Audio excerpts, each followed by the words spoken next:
여러분 혹시 뺨 맞아보셨습니까? 언제 누구에게 맞아보셨습니까? 기억 뭐 하시는 게 있으십니까? 저는 고등학교 때 수업 시간에 숙면을 하다가 수업을 한 게 아니라 숙면을 하다가 무슨 시간이었는지 기억이 납니다. 영어 회화 시간이었습니다. 숙면을 하다가 재미가 없었어요. 그래서 이제 자다가 문득 눈을 떠보니 그 선생님이 뭐라고 하는 change the car 이러시는 거예요. 이게 무슨 그런 부분을 배우고 있었어요. change the car, 뭐 change the train, 뭐 이렇게 발음 괜찮나요? 뭘 갈아타다, 뭐 이런 이제 영어를 배우고 있었어요. change the car 이런데 제가 느닷없이 일어나서 한다는 말이 다 들리게 change 리어카 이런 겁니다. 너 나와, 나와 그러더니 정말 앞에서부터 뒤에까지 이렇게 가면서 딱 귀를 맞췄습니다. 참 그렇습니다. 근데 선생님의 얼굴도 사실은 잘 기억이 나지 않습니다. 이제 오래돼서 그렇게 뭐 나쁘게 기억되지도 않습니다. 제가 또 다시 만나도 그냥 반갑게 이렇게 인사드릴 수 있을 것 같아요. 또 제가 잘못했었고 그때는 그렇게 또 많이 맞기도 했었으니까 뭐 그렇게 나쁜 기억은 아니었습니다. 그냥 웃긴 기억으로 남았습니다. 저한테. 왜 리어카라고 했을까요, 제가? 예, 뭐 그렇습니다. 그러면 여러분 그러면 영혼의 뺨을 한번 맞아보신 적은 있으십니까? 영혼의 따귀. 뭐 있으신 것 같아요. 이러시는데 내가 그렇게 뭐 잘못한 것이 뭐 많이 있는 것도 아닌데 나를 막 그렇게 철저하게 무시하고 인격을 모독하고 너무나도 가혹하게 막 대하고 마음에 깊은 상처를 입힌 사람이 혹시 있으신지 모르겠습니다. 또 나를 배신하고 나의 모든 것을 빼앗아간 사람이 혹시 있으십니까? 그 사람, 그놈, 그 여자, 그 여자는 여자라고 해야 됩니다. 어쨌든 그 사람이 그 사람 여러분은 용서하셨습니까? 하실 수 있으십니까? 용서. 영혼의 뺨, 영혼의 그 싸다귀는 참기가 어려운 것 같습니다. 우리 마음에 상처를 입힌 사람들을 용서하기가 정말로 쉽지가 않습니다. 그런데 오늘 말씀에는 예수님께서 제자들에게 용서하라고 말씀을 하고 계십니다. 그리스도인으로서 이 말씀이 참 저는 부담이 많이 되었습니다. 그래서 참 용서가 어려운데 그래서 그 성경의 인물들은 용서를 얼마나 잘했나 한번 막 찾아보았습니다. 여러분 성경의 인물들은 용서를 참 잘했을까요? 성경에 나왔는데요. 용서를 잘해야지 성경에 나오지 않을까요?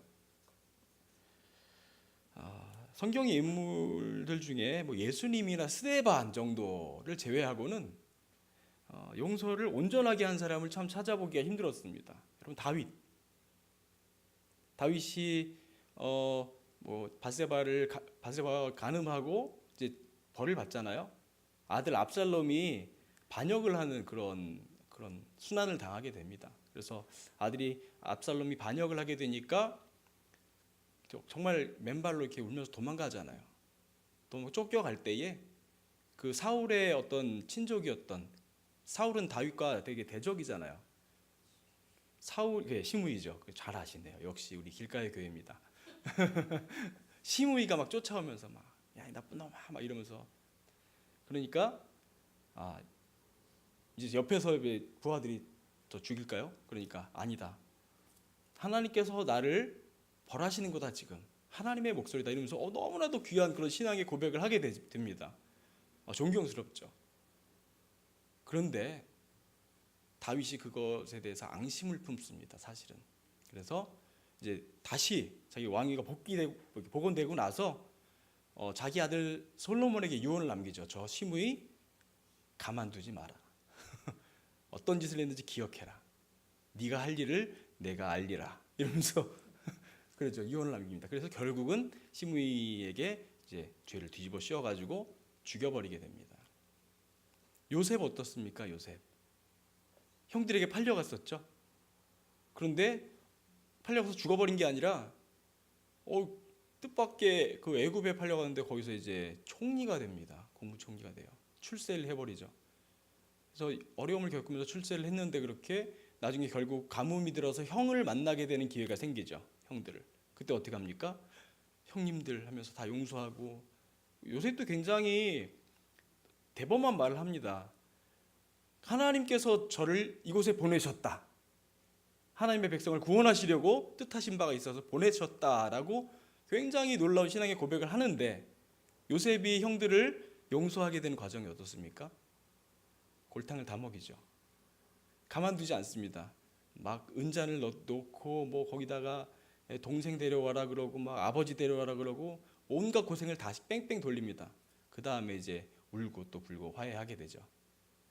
성경의 인물들을 살펴볼 때 그렇게 온전한 용서를 한 인물을 찾아보기가 힘듭니다. 하물며 우리들이겠습니까?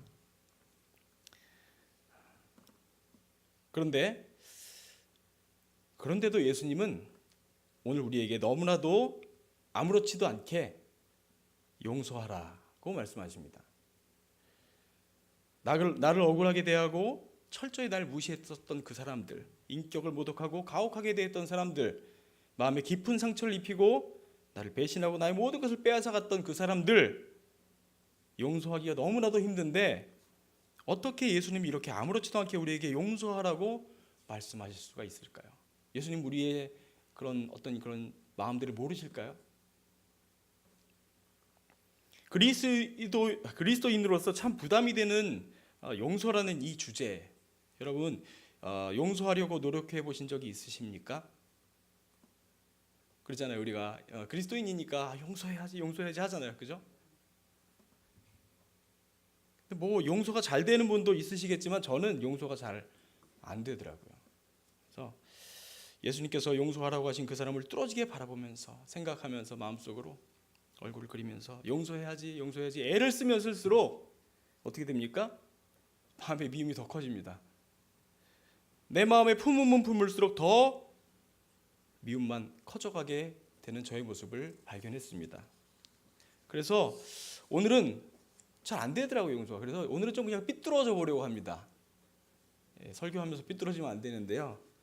삐뚤어져 보려고 합니다. 용서하려 애쓰지 않아 보려고 합니다. 그냥 오늘 우리의 시각을 조금 바꾸어 보았으면 좋겠습니다. 우리의 마음에 집중하는 것이 아니라, 내 마음에 집중하는 것이 아니라 하나님의 마음을 먼저 한번 들여다보았으면 좋겠습니다. 오늘 말씀 가운데 하나님의 마음이 드러나 있습니다. 오늘 말씀을 어떤 그 신앙의 의무감으로서 받아들이는 것이 아니라 먼저 우리에게 대한 하나님의 마음으로 오늘 말씀을 받았으면 좋겠습니다. 오늘 말씀에서 예수님께서는 여러분들에게 이렇게 말씀하십니다.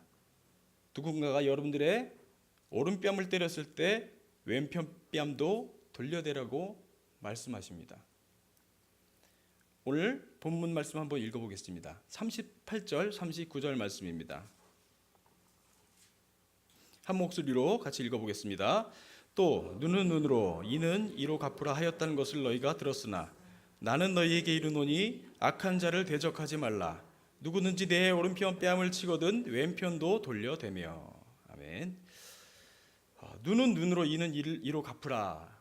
동해보복법이라고 하죠. 율법에, 구약 율법에 나와 있습니다. 이 말씀이 왜 나왔을까요? 참고로 이제 이 말씀이 한번 왜 나오는지 한번 살펴볼까요? 눈은 눈으로 이는 이로. 만약에 상대방이 나의 눈을 때렸을 때 너도 눈을 때려라.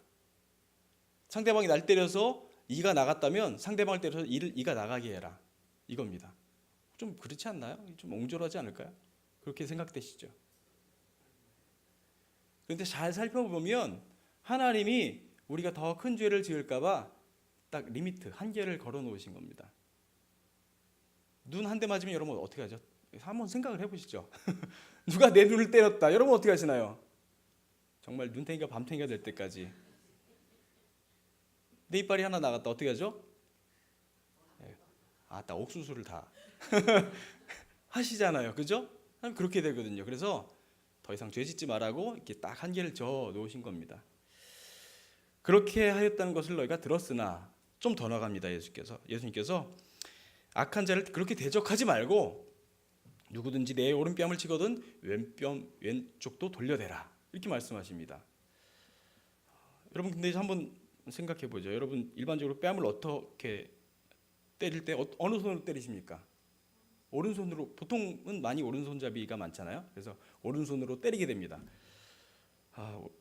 그죠? 예, 어떻게 오른손으로 때리시죠? 왼손도 있으시죠? 어떤 분들은 또 양손으로 때리시는 분도 쌍싸다기라고 하는데, 예, 보통은 오른손으로 때립니다. 우리가 오른손으로 이렇게 다귀를 때리는데, 자 그럼 한번 뺨을 한번 때려 봅시다. 상상으로 때리지 마시고 상상으로 상대방을 때리는 겁니다. 어떻게 때리죠? 오른손으로 상대편의 뺨을 때릴 때 어떻게 때립니까? 우리가 그렇게 때리세요? 정말로? 그거 아니잖아요. 왜? 예, 이렇게 때리죠. 이렇게 때리죠. 이렇게 때리면 상대방의 어느 뺨이 맞습니까? 왼쪽 뺨이 맞게 되죠. 이렇게, 그죠? 그러면 그런데 오늘 본문에서 보니까 이상하게 오른편 뺨을 치거든, 그죠?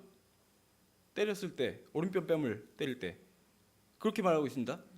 무슨 말이죠 이게? 오른손잡이가 때렸는데 오른편 뺨에 맞는다. 이거 어떻게 때리는 겁니까? 이번 집사님 시범 한번 보여주시죠. 그렇죠. 예, 손등으로 때리는 거죠. 손등으로.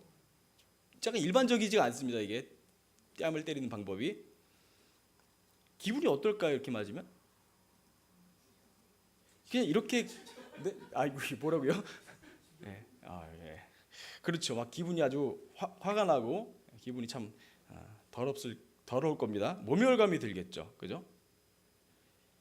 여러분 이게 밑에서 이렇게 위로 올려치는 건데, 이것은 주인이 이 시대 때 주인이 종을 때릴 때 때렸던 방법이랍니다. 이렇게 굉장히 모욕적인 방법이죠. 이렇게 되게 막, 안 할게요. 비인격적으로 상대방을 대할 때 하는 행위죠. 얼마나 기분이 나쁘겠어요 이게. 그런데 예수님께서 우리에게 요구하시기를, 누군가 우리의 뺨을 때릴 때 이런 식으로까지 때렸는데도 반대편 뺨을 돌려대라고 지금 말씀하시는 겁니다. 너무나 어려운 요구죠. 누가 이걸 할 수가 있겠습니까?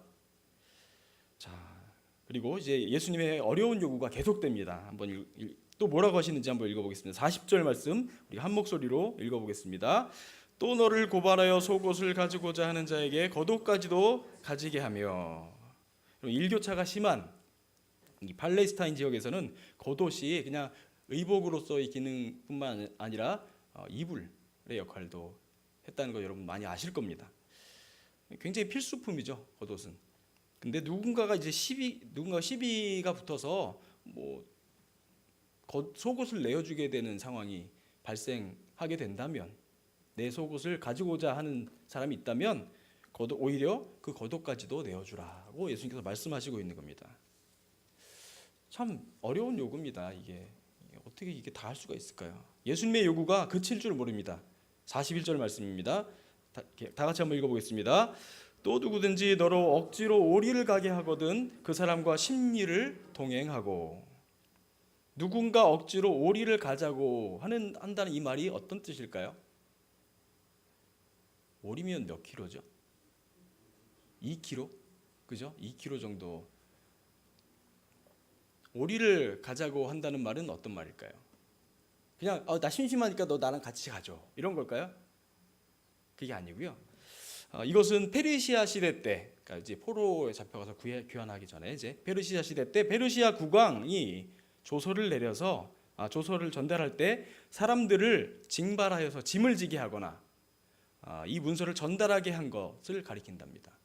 그리고 로마 식민지 하에서 이제 그 식민지 하 유대 지역에서 강제 노역으로 짐을 지고 가게 할 때 규정된 거리가 오리였답니다. 로마 군인이 누군가 붙잡아갖고 짐 좀 지고 가, 이럴 때 오리까지 데리고 갈 수 있는 권한이 있었다는 겁니다. 이렇게 누군가가 억울하지 않겠어요? 뭐 이제 속국의 시민인데 그 군인이 왔고 나도 바쁘고 할 일이 있는데 야 짐 들어 이렇게 하고 가면 억울하지 않겠습니까? 이렇게 누군가가 부당한 짐을 지워서 오리까지 강제로 가게 할 때 거기에 기꺼이 오리를 더해서 십리까지 동행해주는 너그러움을 가지라고 예수님께서 요구하시는 겁니다. 또 42절에 보면 내게 구하는 자에게 주며 내게 꾸고자 하는 자에게 거절하지 말라. 상대방에게 호의를 보여야 할 그 상황에서 의도적으로 묵살하지 말라 이런 말이죠. 그리고 예수님께서 더 나아가서 뭐라고 말씀하십니까? 오늘 43절 44절 말씀 한번 같이 읽어보겠습니다. 또 내 이웃을 사랑하고 내 원수를 미워하라 하였다는 것을 너희가 들었으나 나는 너희에게 이르노니 너희 원수를 사랑하며 너희를 박해하는 자를 위하여 기도하라. 정말 어려운 말을 계속해 주십니다. 원수까지도 사랑해라. 이 정도 되면 용서란 우리에게 정말 불가능한 미션이 돼버리고 맙니다. 미션 임파서블. 네. 불가능한 미션. 여러분, 용서란 정말 불가능한 미션이라고 생각되는데 그러나 잘 생각해 보면 우리가 십자가 앞에서 너무나도 큰 원수였다는 것을 잘 알게 될 겁니다. 원수를 사랑하라. 불가능할 것 같은데 정말 그 무슨 일일까 그런데 잘 생각해 보면 우리가 십자가 앞에서 원수였다는 것을 다 알게 되실 겁니다. 빌립보서 3장 말씀에 이런 말씀이 있습니다. 내가 여러 번 너희에게 말하였거니와 이제도 눈물을 흘리며 말하노니 여러 사람들이 그리스도의 십자가의 원수로 행하느니라. 그들의 마침은 멸망이요. 우리가 다 십자가 앞에서 원수입니다. 모두가 다 원수로 행합니다. 우리가 예수님을 십자가에 올렸고 십자가에 못 박았습니다. 하나님께서 우리를 창조하셨을 때 하나님께서 에덴 동산에서 우리에게 놀라운 은혜를 다 베푸셨습니다. 그럼에도 불구하고 우리는 창조주 하나님의 오른뺨을 때렸습니다. 바울도 말합니다. 내가 전에는 비방자요 박해자요 폭행자였으나 도리어 긍휼을 입은 것이 내가 믿지 아니할 때에 알지 못하고 행하였습니다. 그리고 죄인 중에 내가 괴수다 라고 말하고 있습니다. 비방자요 박해자요 폭행자였던 죄인을 예수님께서 구원하시려고 세상에 임하셨습니다. 우리는 하나님과 같이 아니 그보다 더 높아지려고 마치 주인이 종을 대하듯이 창조주 하나님의 오른편 뺨을 올려섰습니다. 그런데 하나님께서 다시 우리에게 은혜를 허락하셔서 빌라도 앞 심판대에서 당신의 왼편도 돌려대십니다. 이것은 창조주가 우리에게 원수로 원수를 갚지 않은 것이고 멸망을 멸망으로 갚지 않은 것입니다. 우리는 창조주 하나님의 오른뺨을 올려친 자들입니다. 그런데 하나님께서는 왼뺨 돌려대듯 우리를 대하십니다. 한없는 하나님의 사랑으로 구원받았음에도 불구하고 우리는 정작 용서하지 못하고 나는 피해자이고 내가 용서할 높은 어떤 위치에 있다고 생각하고 꽤나 많이 참았다는 생각에 사로잡혀 있는 우리들 아닙니까? 사실 우리의 입장은 그게 아닙니다. 오늘 말씀은 살펴보면 잘못된 위치 설정을 살펴보면서 잘못된 그 위치 설정을 바로잡기를 원합니다. 우리가 서야 할 곳은 판사석이 아니라 피고석입니다. 서는 곳이 달라지면 풍경도 바뀐다고 어떤 드라마에서 말하더라고요. 여러분, 구원과 용서라는 이 주제 앞에서 우리의 큰 문제점은 무엇일까요? 너무나도 빠른 입장 변화, 너무나도 빠른 태세 전환, 곧 사형 집행을 앞둔 피고의 그 자리에서 누군가를 정죄하는 판사의 자리로 너무나도 빠르게 올라가는 우리들이 아닌가 합니다. 피조물의 자리에서 창조주 하나님의 자리로 올라가려 했던 아담의 후예들, 그리고 내가 얼마나 심각한 상태였는지 구원의 가치에 대해서 전혀 감을 잡지 못하고 있는 우리들 아닌가 합니다. 이렇게 숨쉬고 말하고 움직이고 먹고 마시고 정상적인 삶을 살게 된 것이 생각해 보면 얼마나 큰 기적인지 우리는 잊고 살고 있는 것 아닌가 합니다. 우리는 사실 창조주 하나님의 오른뺨을 올려친 사람들입니다. 예수님의 옷을 빼앗아 제비 뽑았던 군병들과 같이 전혀 그 사랑을 깨닫지 못하고 있는 사람들, 누구든지 자기 십자가를 지고 나를 따르라 말씀하시는 예수님의 그 뒤를 따르기보다는 예수님 저와 함께 해주세요, 이것 좀 해주세요, 저것 좀 해주세요, 저와 함께 오리만 가주세요, 늘 자기의 길을 고집했던 사람들입니다. 그런데 하나님은 끊임없이 우리를 사랑하십니다. 마치 바보처럼 말입니다. 오히려 비방자요, 박해자요, 폭행자가 하나님의 오늘 아들이 되는 것입니다. 아버지의 아들 삼아 주심 신분이 변화되고 있습니다. 오늘 말씀에 보면 너희가 전에는 백성이 아니더니 이제는 하나님의 백성이요, 전에는 어둠이더니 이제는 주의 빛이라, 이제 긍휼을 입은 자들이라. 본질상 진노의 자녀였지만 너희는 은혜로 구원받은 하나님의 자녀가 되었다. 다시는 종의 영을 받지 않고 양자의 영을 받았으므로 아빠 아버지라 부르짖느니라 라고 성경의 수많은 구절에서 우리의 신분이 변화된 것을 말씀해주고 있습니다. 오늘 예수님께서는 하나님의 자녀가 되는 길을 이야기하십니다. 예수님께서는 너무나도 모욕적으로 우리의 오른뺨을 치고 시비를 걸어서 우리의 속옷을 빼앗고 부당한 짐을 지어서 오리까지 강제로 가게 하는 원수까지도 사랑하라고 계속해서 요구하십니다. 서로 사랑하라, 내가 너에게 그런 것처럼 너희도 서로 사랑하라 말씀하십니다. 그러면 오늘 말씀이 어떻게 된다고 말씀해 주십니까? 45절 상반절 한번 읽어볼까요? 다 같이 시작. 이같이 한즉 하늘에 계신 너희 아버지의 아들이 되리니. 아멘. 네, 상반절까지만 읽어보겠습니다. 제가 딱 안 지어줘야 들었네요. 거기를. 네. 여러분 아들이 된다. 이렇게 한즉 하늘에 계신 너희 아버지의 아들이 되리니 하십니다. 여러분 아들은 누구를 닮습니까? 아버지, 어머니, 부모님을 닮습니다. 정말 저도 깜짝깜짝 놀랍니다. 네, 아들 인겸이가 자꾸 뭔가 할 때 깜짝 놀랍니다. 어쩜 저렇게 나랑 똑같냐. 뭐 가리키지도 않았어요. 아기 때부터 똑같습니다. 하는 짓이, 발 떠는 방향도 똑같습니다. 제가 발을 한쪽은 이쪽으로 떨고 한쪽은 이쪽으로 떨거든요. 누워서. 신기하게 똑같습니다. 아들은 아버지를 닮아요.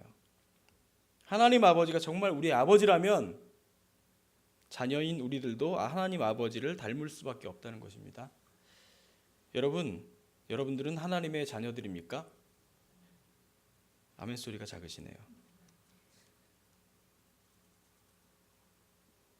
하나님 어떻게 해주십니까? 45절 하반절에 보면 이는 하나님이 그 해를 악인과 선인에게 비추시며 비를 의로운 자와 불의한 자에게 내려주심이라. 여러분들도 이렇게 하십니까?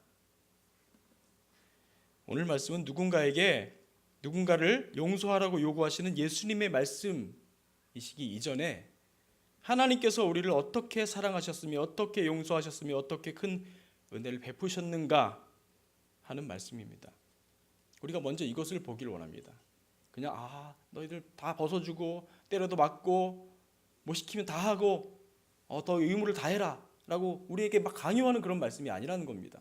가만히 살펴보면 우리가 하나님께 했던 그것에 대해서 하나님께서 한없는 용서와 사랑으로 우리에게 대하셨던 그 마음이 그대로 담아있는 말씀인 것입니다.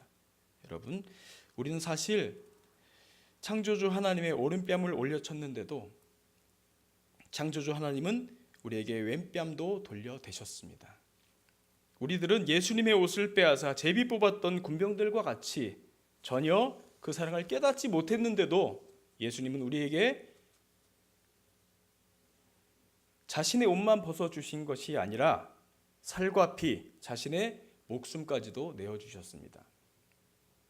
우리들은 자기 십자가를 지고 나를 따르라 하시는 예수님의 뒤를 따르기보다는 저와 함께 해주세요, 이거 해주세요, 저거 해주세요, 저와 함께 오리만 가주세요 라고 늘 자기의 길을 고집하고 말도 안 되는 기도만 했었는데도 불구하고 예수님은 그 말도 안 되는 기도를 들으시고 십리까지도 동행해 주시고 우리를 생명의 길로 인도하고 계십니다. 오늘 말씀을 통해서 하나님께서 우리를 어떻게 사랑하셨는지 깨닫기를 원합니다. 너무 용서하려고 노력 안 했으면 좋겠습니다. 먼저 그 사랑을 깨닫는 게 먼저인 것 같습니다. 먼저 그 깊은 사랑에 완전히 잠기기를 원합니다. 왜냐하면 그 사랑의 깊이를 깨닫고 나서라야 용서가 뭐고 가능해지기 때문입니다. 하나님의 은혜의 사랑과 하나님의 은혜와 사랑의 넓이와 깊이와 높이와 길이를 깨닫고 그 은혜의 바다에 깊이 잠기기를 원합니다. 그리고 하나님께서 우리를 용서하셨듯이 넉넉히 용서하고 하나님께서 우리를 사랑하셨듯이 넉넉히 사랑할 수 있기를 원합니다. 하나님과 닮은 저와 여러분, 진정한 하나님의 자녀들 되기를 원합니다. 기도하겠습니다.